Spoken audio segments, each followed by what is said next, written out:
इस न्यूज के प्रायोजक है Afsan juice, Vijapur waste, painter चौक, सोलापुर। माननीय सुप्रीम कोर्ट ने आज महाराष्ट्र के मामले में जो डिसीजन दिया है उस पर हम पूर्ण तरीके से संतोष व्यक्त करते हैं और अब किसी को भी ये शंका नहीं होनी चाहिए कि महाराष्ट्र की सरकार पूर्णतः संवैधानिक है, पूर्णतः लीगल है और ये पूरे संवैधानिक ताकत के साथ यहां पर कार्य कर रही है। जो ऑनरेबल सुप्रीम कोर्ट ने आदेश दिए हैं उसमें से चंद मुद्दे ये मैं ऐसा मानता हूं कि बहुत महत्वपूर्ण है। पहला मुद्दा, सुप्रीम कोर्ट ने यह कहा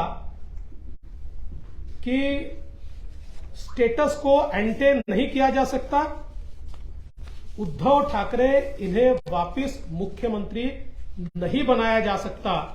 जो उन्होंने मांग की थी उनके पिटीशन में, यह बहुत स्पष्ट रूप से उच्चतम न्यायालय ने कहा है।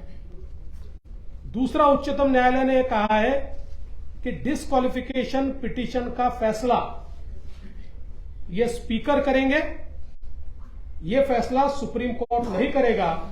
और उस पर बहुत स्पष्टता से सुप्रीम कोर्ट ने कहा है, there are no extraordinary circumstances in the instant case that warrant the exercise of jurisdiction by this court to adjudicate disqualification petition.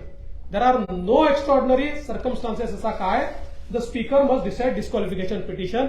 ये सीधे सीधे स्पीकर को अधिकार दिया गया है।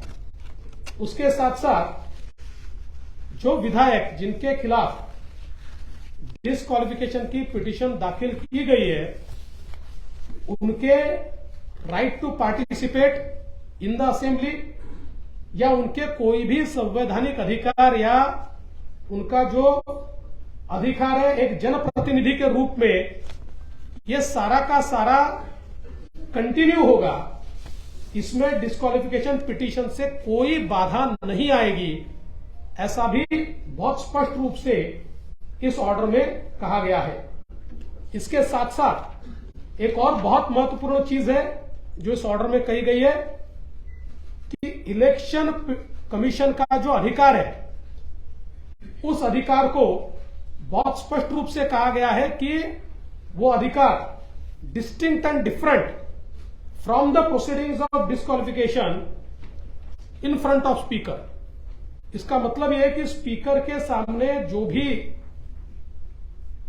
डिस्क्वालिफिकेशन पिटीशन के प्रोसीडिंग्स चल रहे हैं उसका, क्योंकि शिवसेना ने मांग की थी कि चूंकि ये प्रोसीडिंग चल रहे हैं तो आप इलेक्शन कमीशन को रोकिए और उनको निर्णय मत लेने दीजिए, लेकिन आज सुप्रीम कोर्ट ने स्पष्ट कर दिया कि इलेक्शन कमीशन को यह पूर्ण अधिकार है।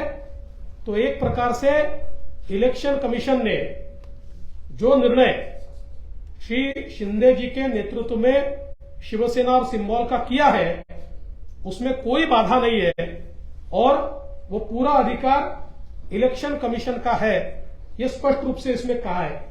इसके साथ साथ उन्होंने आगे ये भी कहा है, मैं इसको पढ़कर दिखाता हूं कि the speaker and the ECI are empowered to concurrently adjudicate on the petitions before them under the 10th schedule and under paragraph 15 of the symbols order respectively.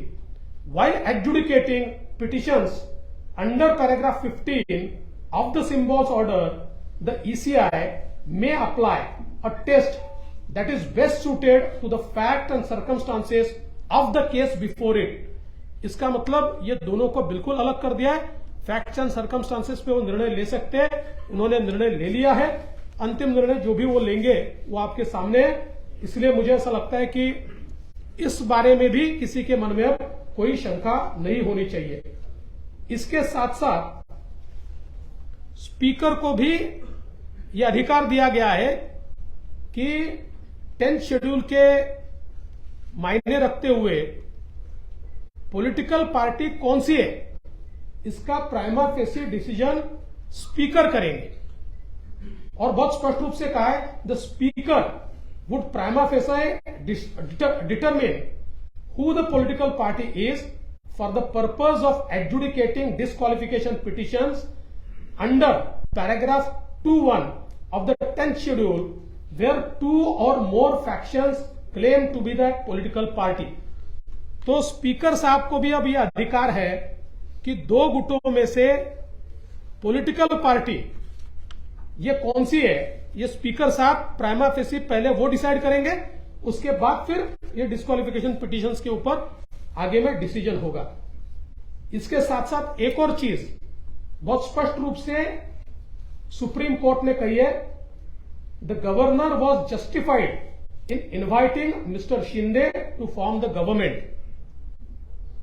इसका मतलब यह है कि सुप्रीम कोर्ट बहुत स्पष्टता से कहता है कि गवर्नर साहब ने शिंदे जी को मुख्यमंत्री पद की शपथ लेने का जो न्योता दिया वो सही है।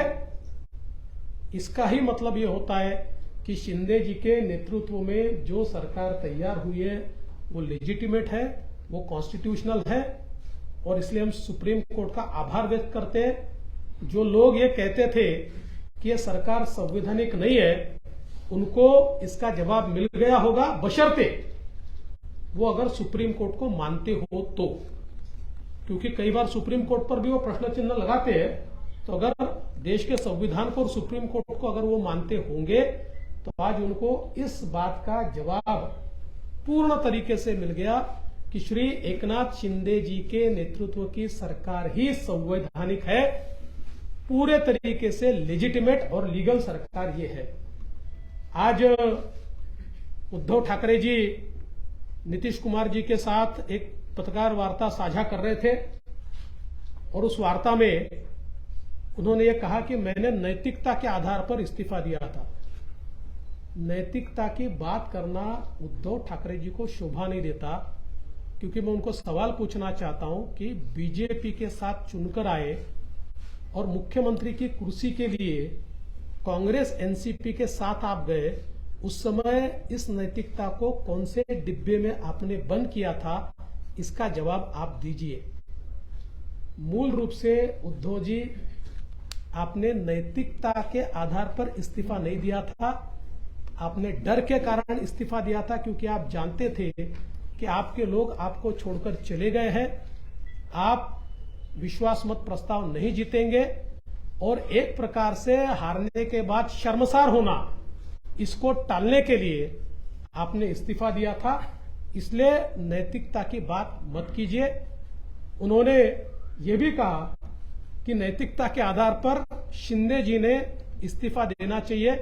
इससे हास्यास्पद क्या हो सकता है कि जिस सरकार को सुप्रीम कोर्ट लीगल, लेजिटिमेट और कॉन्स्टिट्यूशनल ठहराता है, उस सरकार के मुखिया से वो इस्तीफा मांगते। मुझे ऐसा लगता है कि उन्होंने जरूर इस निर्णय का अभ्यास करना चाहिए और उसके बाद इस प्रकार की बात कहनी चाहिए।